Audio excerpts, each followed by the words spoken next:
বেশি প্রত্যাশা করতে যাবেন না, লোভী হবেন না। লোভ আপনার সুখ কেড়ে নেবে। লোভী কখনো সুখী হয় না। লোভীর পকেট কখনো ভরে না যতদিন এটা ভরবে না। লোভী হব আমরা না।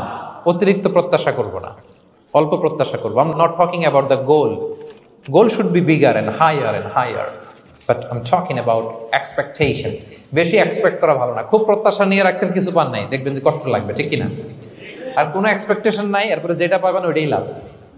যেটা পাবেন ওইটাতেই ভাল লাগে, সুখ লাগে। এই জন্য এক্সপেকটেশন যেন বড় না হয়। বেশি খাই যেন না করি। হ্যাঁ, কালকে কি খাবো, পরশু, আগামী সপ্তাহে আমার মেয়ের কি হবে, ছেলের কি হবে, ওদের ভবিষ্যৎ, গাড়ি বাড়ি নাই, এই যে অস্থির। এরকম আসলে নাই। আজকের জন্য বাঁচুন, আজকের জন্য বাঁচুন, কারণ আগামীকালের তো জন্মই হয়নি। আগামীকালের জন্ম হয়েছে, এটা কি আজকে না আগামীকাল? আজকে তো আজকে হ্যাপি হন, আজকের জন্য বাঁচেন, আজকের জন্য প্ল্যান করেন।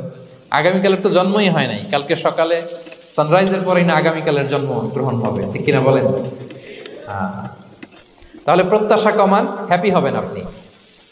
ইমাম গাজালি রাহিমাহুল্লাহ একটা চমৎকার কথা বলতেন। উনি বলতেন, তোমার রিজিকে যা আছে এটা 2 পাহাড়ের মাঝখানে থাকলেও এটা তুমি পাবা, আর যেটা তোমার রিজিকে নাই ওইটা অনেক দূর থেকে আনার পরেও হাত দিয়ে নিয়ে 2 ঠোঁটের মাঝখানে রাখলেও ওইটা পড়ে যাবে। কথা বুঝতে পেরেছেন?